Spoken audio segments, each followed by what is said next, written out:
Nigeria marks another Independence Day tomorrow, the economic landscape presents a mix of cautious optimism and pressing questions. With inflation slowing, the Naira showing signs of stability, and Monetary Policy Committee easing interest rates, attention now shifts to the microeconomy.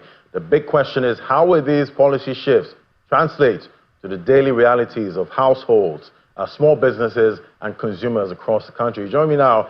We have Dr. Josh Banfo, partner, head transfer price and partner and head transfer pricing, economic advisory services, Anderson, Nigeria. Good to have you on the show. A mouthful there. That's right. Great to have you, sir. Good to have you. Yes, and you know, definitely we're seeing data that looks good. Yep. You know, in 2025, we're seeing the Naira stable at sub 1.5, foreign reserves $42.23 billion, inflation 20.12%, the last reading, Q2 GDP 4.23% from about 3-something percent. Then the NGX, the capital, the stock market, are still around all-time highs, 142,000. Yep. So it looks like a perfect storm for the average man to, you know, feel some relief. You know, the consumer, you know, at this point. But I don't know if that's a true picture.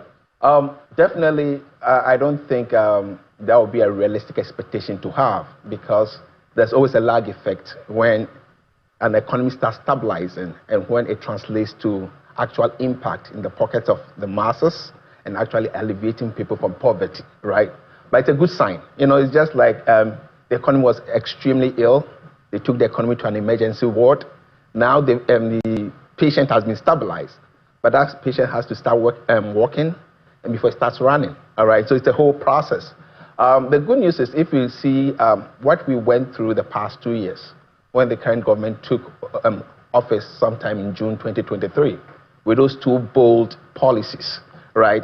Liberalization of the foreign exchange rate, removal of fuel subsidies, and ensuring that we don't over-subsidize when we cannot sustain it. Those were bold policies, but there was an expectation that in the short term, they were going to be very painful, right? And I think we've gone through those stormy weathers. You know, if you look at 2023, 2024, inflation as of December 2024 was as high as 38.4. One aspect that helped us in terms of the data is the rebasing, and we shouldn't forget about that. Some people are really doubtful whether these numbers really reflect actual performance of the economy. But there's a good reason for rebasing. So because of the rebasing, when you look at the CPI, inflation dropped from 38.4 to 24.5 just in January. That's a 10% drop. But the good news is, since then, you know, there was a slight volatility January to March, but there's been a steady decrease over the course of the period. Now we are 20.12. So that is a good sign. With that decrease, now central bank can confidently pivot away from tightening the monetary policy to curb inflation to easing of the monetary policy rate, so that cost of borrowing is cheaper. Businesses can now borrow in order to expand or start new businesses. That is when you start feeling the impact. But it's just too recent. You know, they just brought the monetary policy rate down 23rd September. So you cannot expect any impact today. You understand me? The question is, are we going to have sustained inflation decline all through the year, so that central bank can continuously reduce the monetary policy rate to a level where cost of borrowing is cheaper and more projects are feasible that we can then borrow and invest? That is when. So what do you think this government can, you know, do now, and the, you know, economic leaders, you know, at this point? What can they do so that, you know, in the short term, maybe sometime in 2026, the man on the street can start to feel some kind of relief?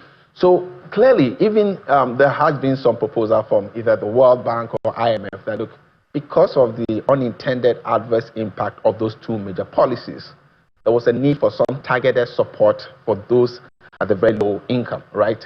Question is implementation. You know, how do you effectively implement it so that it goes to the right targeted people? So that recognition is there. So I believe that should still be done, because it's going to take a while for them to have an impact. Secondly, on the fiscal side of things, the monetary policy, we are seeing good results, right? Exchange rate has stabilized. As you rightly said, we've gone sub 1,500 for the first time in a long while. You understand me? You know, inflation is going down.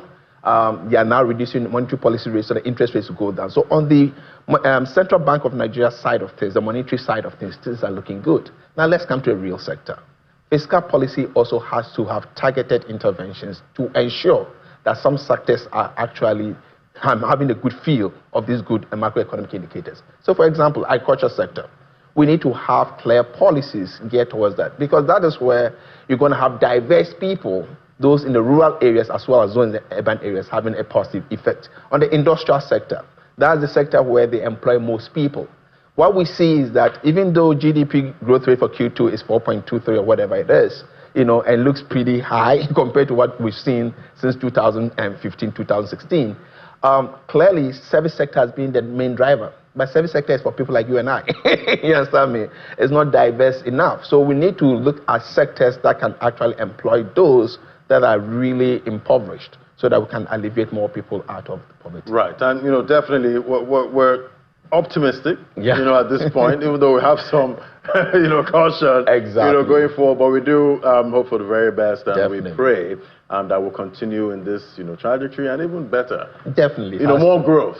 More growth rate, going forward. We'll continue the conversation. Thank you so much for coming on, Dr. Josh Bamford, partner and head, transfer pricing, economic advisory services, Anderson, Nigeria. Thank you for coming on today. Thank you very much, Ogaladi, for having me.